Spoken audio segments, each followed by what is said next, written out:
Everyone, my name is गुलाब शाह और आप सभी देख रहे हैं मेरा official channel due education club. I hope आप सभी ठीक होंगे और आप सभी अपनी अपनी स्टडी बहुत अच्छे से कर रहे होंगे।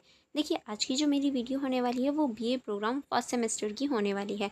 फर्स्ट सेमेस्टर में जो आपकी हिंदी है, हम लोग हिंदी को कवर कर रहे हैं, जिसका नाम है हिंदी सिनेमा और उसका अध्ययन। अगर आपके पास भी ये बुक है तो ये वीडियो आप लोगों के लिए बहुत ज़्यादा इंपॉर्टेंट होने वाली है, क्योंकि आज की इस वीडियो के माध्यम से हम लोग important question with answer cover करने वाले हैं। यानी आपकी बुक के जितने भी इंपॉर्टेंट क्वेश्चन विद आंसर हैं, हम लोग उन्हें देख रहे हैं, जो कि बहुत ज़्यादा इंपॉर्टेंट है आपके एग्जाम के पॉइंट ऑफ व्यू से। अगर आप लोग अच्छे नंबर गेन करना चाहते हैं तो आप फटाफट से मेरा यूट्यूब चैनल सब्सक्राइब कर लीजिए, क्योंकि ऐसी ही more videos, more question paper, क्योंकि आप क्वेश्चन पेपर भी देख पाएंगे एंड जो आपका सिलेबस है वो भी आप मेरे चैनल के माध्यम से देख पाएंगे। और ये सिर्फ आपके लिए, हिंदी के लिए नहीं, बल्कि आपके जितने भी सब्जेक्ट हैं आप उन सभी पर ये चीज़ अप्लाई कर सकते हैं। यानी आपका सिलेबस, आपके इंपॉर्टेंट क्वेश्चंस एंड आपके क्वेश्चन पेपर, जो पेपर के लिए बहुत ज़्यादा इंपॉर्टेंट है, वो सारी चीज़ें आप मेरे चैनल के माध्यम से देख सकते हैं। एंड अगर आपको पर्टिकुलर किसी सब्जेक्ट की वीडियो चाहिए तो वो भी आप मुझे बता सकते हैं, मैं पर्टिकुलर आपके सब्जेक्ट की भी वीडियो बनाकर तैयार कर दूँगी। ठीक है, चलिए फिर हम लोग स्टार्ट करेंगे। देखिए, इसका ऑलरेडी मैं पार्ट 1 प्रोवाइड करवा चुकी हूँ, आज हमारा पार्ट 2 होने वाला है।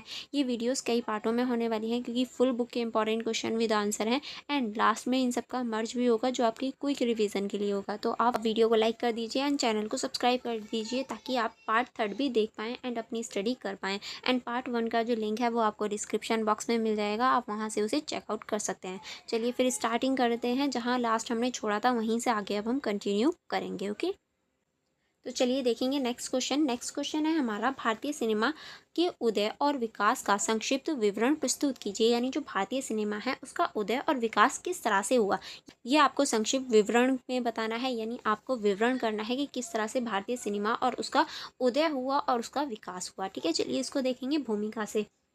देखिए, भूमिका और परिचय जो होते हैं वो बहुत ज़्यादा इंपॉर्टेंट होते हैं लिखने। तो आप इन सारी चीज़ों पे ज़रूर फोकस करना है कि किस तरह से आपको ये क्वेश्चन दिखाए गए हैं, क्योंकि देखिए जो लिखने का पैटर्न होता है वो भी इंपॉर्टेंट होता है, और आप लिखने का पैटर्न भी देख सकते हैं, जो कि बहुत ज़्यादा ज़रूरी है। ठीक है, भूमिका या परिचय से हम स्टार्ट करेंगे। इसमें पहले हम लिखेंगे, भारतीय सिनेमा दुनिया का सबसे बड़ा फिल्म उद्योग है, जो न केवल मनोरंजन प्रदान करता है, बल्कि समाज, संस्कृति, इतिहास और राजनीतिक बदलावों का भी दर्पण है। यानी देखिए, जो भारतीय सिनेमा है वो बहुत बड़ा सिनेमा है और बहुत बड़े उद्योग के रूप में हम देख सकते हैं, जो कि हमारे न केवल मनोरंजन प्रदान करने का कार्य करता है, बल्कि जो हमारी समाज है, संस्कृति है, इतिहास है, राजनीति है, उसका दर्पण भी प्रस्तुत करता है। यानी हम इन सभी की छवि जो है वो अपनी जो फिल्म हैं, या ये कहूँ जो अपनी मूवीज़ हैं, उनमें देख सकते हैं।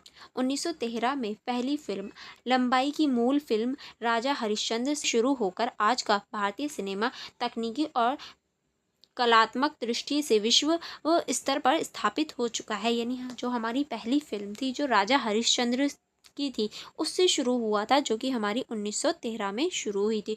और आज हम तकनीकी और जो कलात्मक दृष्टि है वहाँ तक विकसित हो चुके हैं, या तकनीक भी हमारी फिल्मों में आ चुकी है।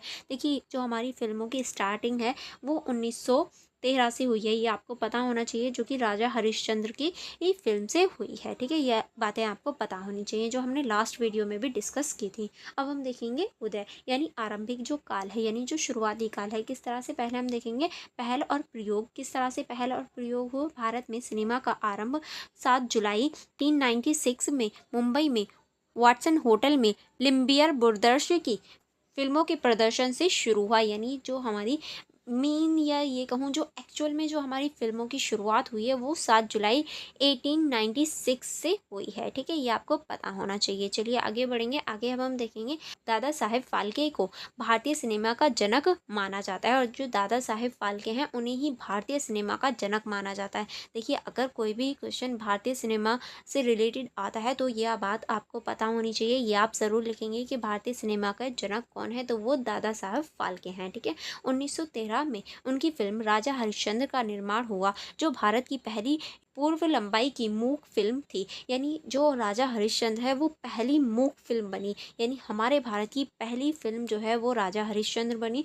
और मूक फिल्में क्या होती हैं ये मैंने आपको लास्ट वीडियो में ही बता दिया था। ठीक है, अब हम देखेंगे मूक फिल्म युग, जो कि हमारा 1913 से 1931 तक चला था।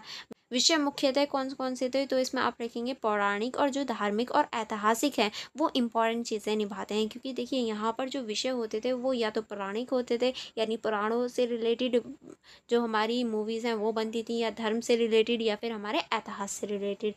अभिनय में भाव भंगिमा और हाव भाव का प्रमुख स्थान था, यानी जो हमारे हाव भाव होते हैं, हमारे जो फेस की हाव भाव होते हैं और जो हमारी बॉडी लैंग्वेज होती है वो बहुत ज़्यादा इंपॉर्टेंट रोल निभाती थी।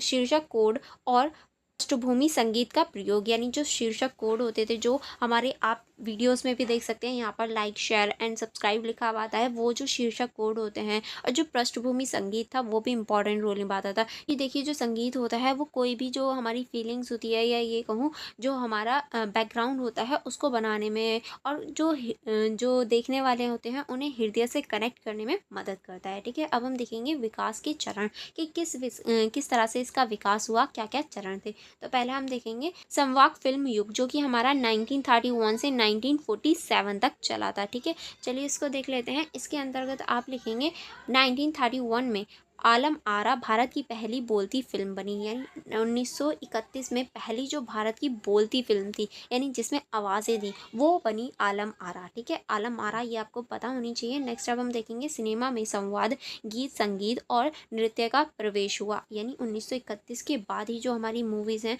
उसमें जो संवाद होती है, यानी बातचीत होती है, संगीत होता है, गीत होते हैं, नृत्य होता है, डांस होता है, इन सभी को ऐड किया गया था। इससे पहले ये चीज़ें नहीं होती थी। सामाजिक मुद्दे, प्रेम कहानियाँ और ऐतिहासिक घटनाओं पर फिल्में बनने लगी, यानी पहले जो सामाजिक मुद्दे थे, प्रेम कहानियाँ थी, ऐतिहासिक घटनाएं थी, इनके ऊपर अब फिल्में बनने लगी थी। देखिए, जो हमारी सामाजिक मुद्दे हैं और जो ऐतिहासिक घटनाएं हैं, इनके ऊपर पहले भी बनती थी, बट जो प्रेम कहानियाँ होती हैं इनके ऊपर नहीं बनती थी। तो 1931 के बाद में जो प्रेम कहानियाँ हैं इनके ऊपर भी मूवीज़ बनने लगी। इस दौर में न्यू थिएटर्स और बम्बई टाकीज जैसे स्टूडियो उभरे, यानी हम कह सकते हैं इसी दौर में ये जो स्टूडियोज़ हैं और न्यू न्यू थिएटर्स हैं, यानी नए नए थिएटर हो गए और जो वो स्टूडियो हैं वो भी उभरने लगे। नेक्स्ट अब हम देखेंगे स्वतंत्रता के बाद का दौर, यानी 1947 से 1960 का जो दौर था वो कैसा था। तो आप इसमें लिखेंगे राष्ट्रवाद, सामाजिक सुधार और आदर्शवाद की थीम प्रमुख थी, यानी इस टाइम पे जो मूवीज़ बन रही थी वो राष्ट्रवाद वाली, सामाजिक सुधार वाली और जो आदर्शवाद होता है उसके ऊपर मूवीज़ बनती थी। ऐसी ही मूवीज़ ज़्यादा चलती थी। ठीक है, नेक्स्ट अब हम देखेंगे बिमल रॉय, खुद खान, गुरुदत्त जैसे निर्देशकों ने सिनेमा को कलात्मक ऊंचाई दी, यानी ये सभी जो हैं ये आपको नाम याद होने चाहिए कि बिमल रॉय हो गए, महमूद खान हो गए, गुरुदत्त हो गए, ऐसे जो लोग हैं या ये जो व्यक्ति हैं इन्होंने सिनेमा को बहुत आगे तक बढ़ाने या फिर ऊंचाइयां प्रदान करने में मदद की थी।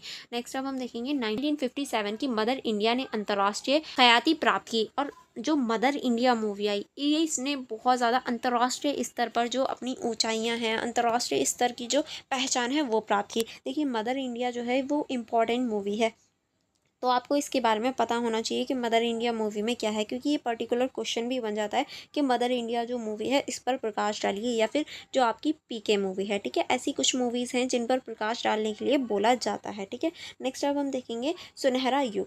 जो हमारा सुनहरा युग है वो होता है हमारा 1960 से 1970 का दशक। इसमें आप लिखेंगे रंगीन फिल्मों का विकास हुआ, यानी जो हमारी रंगीन फिल्में थी वो विकास होने लगी। इससे पहले जो फिल्में थी वो ब्लैक एंड वाइट यानी कलरफुल नहीं होती थी, वो कलरलेस होती थी, उसमें सारी चीज़ें ब्लैक ब्लैक दिखाई जाती थी। अब ये फिल्में जो थी वो रंगीन होने लगी, रंगों के साथ आने लगी। संगीतकार शंकर जय किशन, आर डी बर्मन और गायकों मोहम्मद रफ़ी, लता मंगेशकर का दौर, यानी ये जो दौर था ये इन सभी का दौर था, जो जिसमें आप लता मंगेशकर जी का जो नाम है वो देख सकते हैं, जो कि बहुत ज़्यादा इंपॉर्टेंट रोल निभाती हैं। ये भी बहुत ज़्यादा इंपॉर्टेंट है। ठीक है, आपको याद होनी चाहिए। सामाजिक व पारिवारिक कथनांक के साथ साथ रोमांटिक और एक्शन फिल्में लोकप्रिय हुई, यानी अब जो हमारी सामाजिक और पारिवारिक जो कथनाएं थी, सामाजिक और पारिवारिक जो मूवीज़ थी, उनके साथ साथ जो रोमांटिक चीज़ें थी, प्रेम कथा वाली थी और एक्शन वाली थी, लड़ाई वाली मूवीज़ थी, वो भी लोकप्रिय होने लगी। नेक्स्ट अब हम देखेंगे मसाला फिल्म युग, जो कि हमारा 1970 से 1990 का युग था। ये जो युग था ये हमारा मसाला युग कहलाता है। किस तरह से, इसमें आप लिखेंगे एक्शन, रोमांस, कॉमेडी और मेलोड्रामा का मिश्रण, यानी अब जो फिल्में थी वो ऐसी थी कि एक्शन भी होगा उसमें, रोमांस भी होगा, कॉमेडी भी होगी और जो मेलोड्रामा होता है वो भी भरपूर देखने को मिलता था। तो यहाँ पर जो मसाला फिल्में थी एक तरह से मसाला लगाकर फिल्मों को दिखाया जाने लगा। ठीक है, नेक्स्ट अब हम देखेंगे अमिताभ बच्चन का एंग्री यंग मैन किरदार प्रसिद्ध हुआ और यहाँ पर जो अमिताभ बच्चन जी हैं वो बहुत ज़्यादा प्रसिद्ध हुए। जिन इनका जो रूप था एंग्री यंग मैन, वो बहुत ज़्यादा प्रसिद्ध था। और देखिए अमिताभ बच्चन जी आज भी बहुत ज़्यादा मशहूर हैं, हम ये चीज़ देख सकते हैं। नेक्स्ट अब हम देखेंगे साथ ही समांतर सिनेमा का विकास श्याम बेनेगल, गोविंद निहलानी, ये जो हैं ये सभी प्रसिद्ध हुए थे। ठीक है, अब हम आगे चलेंगे। आगे अब हम देखेंगे आधुनिक और वैश्विक दौर, किस तरह से जो हमारा आधुनिक और वैश्विक दौर आया ये आपको बताना है। किस तरह से देखिए जो हमारा आधुनिक और वैश्विक दौर है वो 1990 के दशक से वर्तमान तक है। अब देखिए जो जितनी भी पुरानी फिल्म्स हैं, आपको अगर कोई याद हो जैसे कि मदर इंडिया है, आपने देखी है या नहीं देखी, ये आप मुझे कमेंट बॉक्स में बताना। ठीक है, क्योंकि ये बहुत ज़्यादा फेमस मूवी रह चुकी है, तो आपको मुझे कमेंट बॉक्स में बताना है। इसके अंतर्गत क्या लिखेंगे, इसमें आप लिखेंगे तकनीकी प्रगति, मल्टीप्लेक्स संस्कृति और अंतर्राष्ट्रीय बाजार में प्रवेश, यानी जो मल्टीप्लेक्स संस्कृति है और जो तकनीकी प्रगति है और अंतर्राष्ट्रीय बाजार है उसमें प्रवेश होने लगा। विविध विषय, किस तरह से विविध विषय हो गए, यथार्थवादी सिनेमा, जीवन आधारित फिल्में, सामाजिक मुद्दे, ऐतिहासिक महाकाव्य, ये सभी जो है विषय बन गए फिल्मों के लिए। ठीक है, अब आगे चलेंगे। आगे अब हम देखेंगे डिजिटल तकनीक, वीएफएक्स और ओटीटी प्लेटफॉर्म का प्रयोग, यानी अब जो है वो डिजिटल तकनीक हो गया, वीएफएक्स हो गई। वीएफएक्स जिसमें आपने अगर गुटके का ऐड देखा होगा कि एक व्यक्ति है उसका आधा फेस जो है वो जल गया है या फिर गुटके से ख़राब हो गया है, तो वो वीएफएक्स या फिर जो हमारे ऐसे इफ़ेक्ट्स होते हैं उनका प्रयोग करके बनाया जाता है। ओटीटी हो गए, ऐसे प्लेटफॉर्म जो हैं वो अब सामने आए हैं जो कि आप लोगों ने भी देखे होंगे। ठीक है, अब हम देखेंगे भारतीय सिनेमा का महत्व और योगदान, के भारतीय जो सिनेमा है इसका क्या महत्व है और क्या योगदान है। इसमें आप लिखेंगे सांस्कृतिक संरक्षण, किस तरह से भाषा, साहित्य, लोक कला और परंपराओं का समर्थन करते हैं ये। ठीक है, नेक्स्ट अब हम देखेंगे सामाजिक जागरूकता, जाति, वर्ग, लिंग और अन्य सामाजिक मुद्दों पर भी संवाद करते हैं या फिर बातचीत या फिर ऐसे मुद्दों को उजागर करने का कार्य करते हैं। अगर हम आर्थिक योगदान की बात करें तो फिल्म उद्योग लाखों लोगों का रोजगार देता है, क्योंकि आपने भी देखा होगा जो एक्टर्स होते हैं, को एक्टर्स होते हैं, एक्टर्स के पीछे जो डांस करते हैं, बहुत सारी चीज़ों के लिए या और भी बहुत सारे जो कार्य होते हैं उनके लिए फ़िल्मों में इन लोगों का यूज़ किया जाता है, या ये कहूँ लोगों को कार्य दिया जाता है, जो कि एक तरह से रोज़गार का काम बन गया है।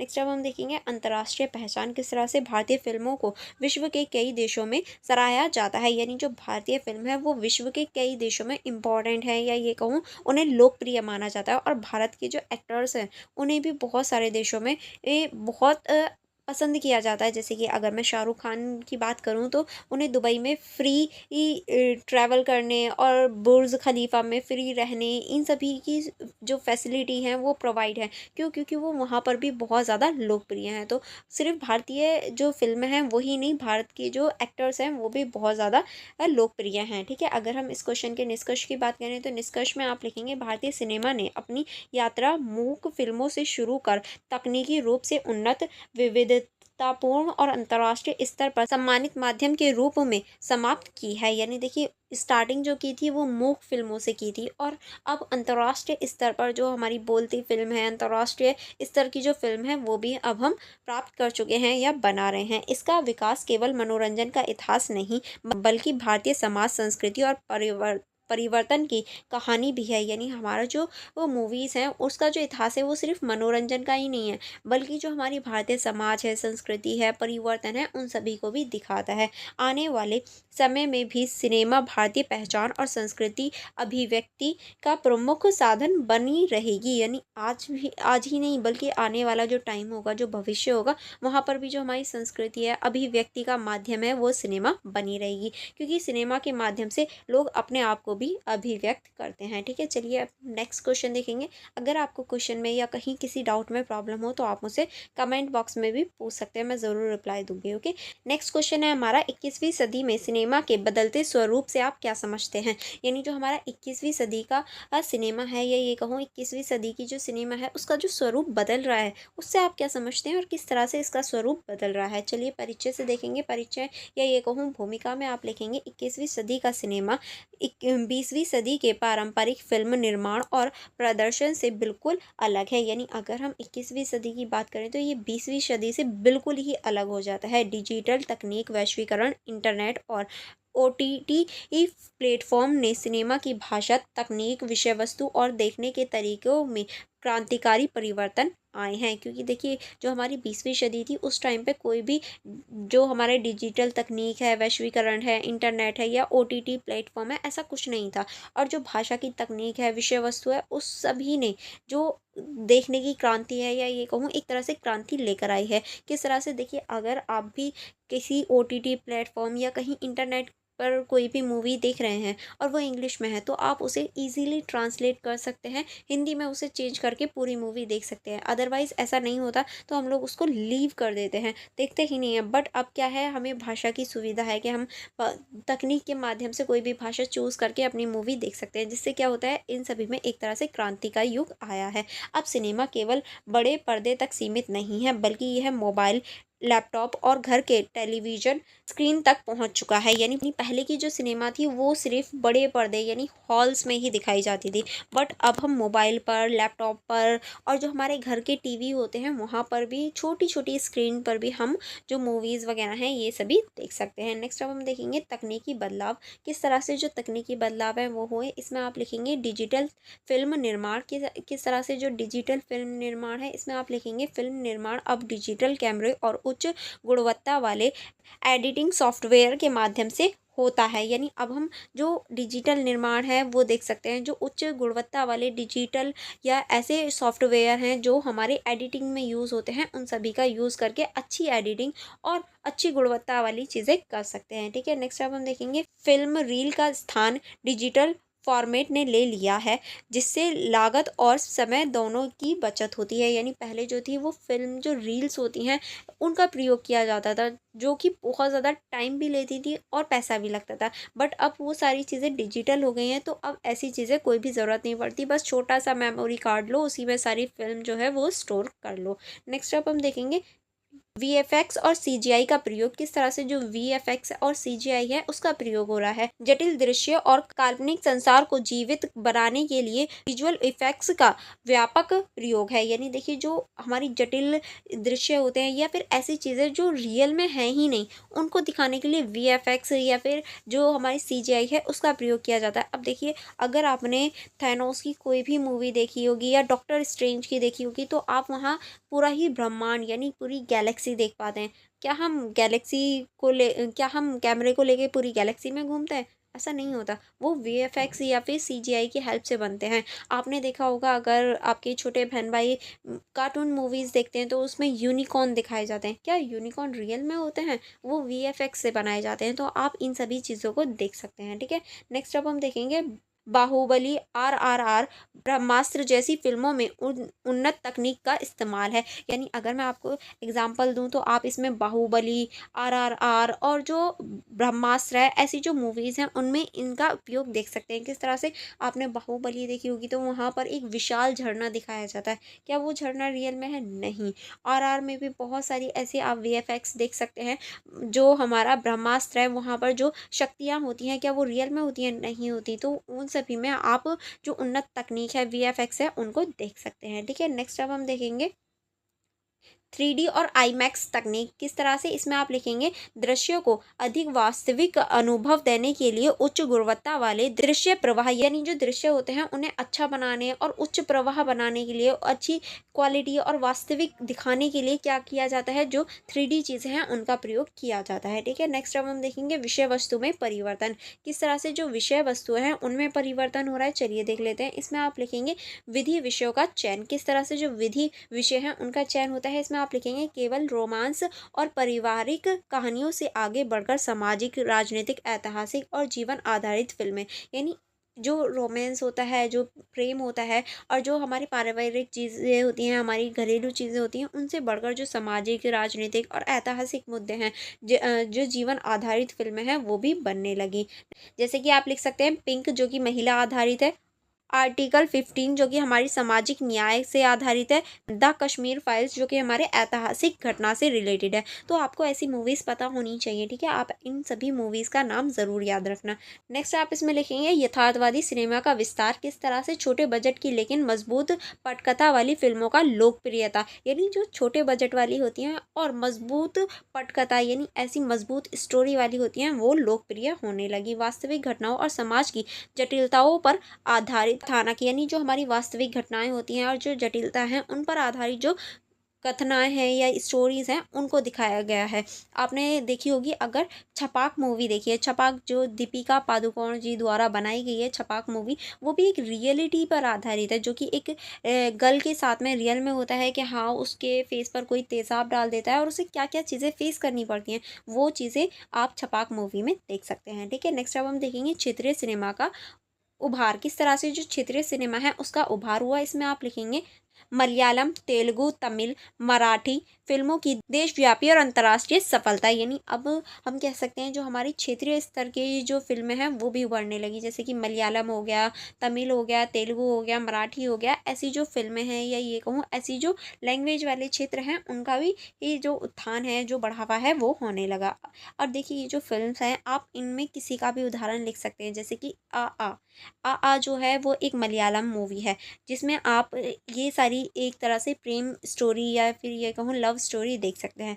आप कोई भी मूवी का एग्जाम्पल लिख सकते हैं बट वो आपको पता होना चाहिए, ठीक है? ऐसा नहीं है जो मैं आपको एग्जाम्पल बता रही हूँ सिर्फ वही ये आप याद करेंगे, आपको जो भी आता है आप वो याद कर सकते हैं, ठीक है? नेक्स्ट अब हम देखेंगे प्रदर्शन और वितरण में बदलाव, किस तरह से जो प्रदर्शन है और वितरण है उसमें बदलाव हुआ। तो इसमें आप लिखेंगे OTT प्लेटफॉर्म का उदय, किस तरह से जो OTT प्लेटफॉर्म है उनका उदय हुआ।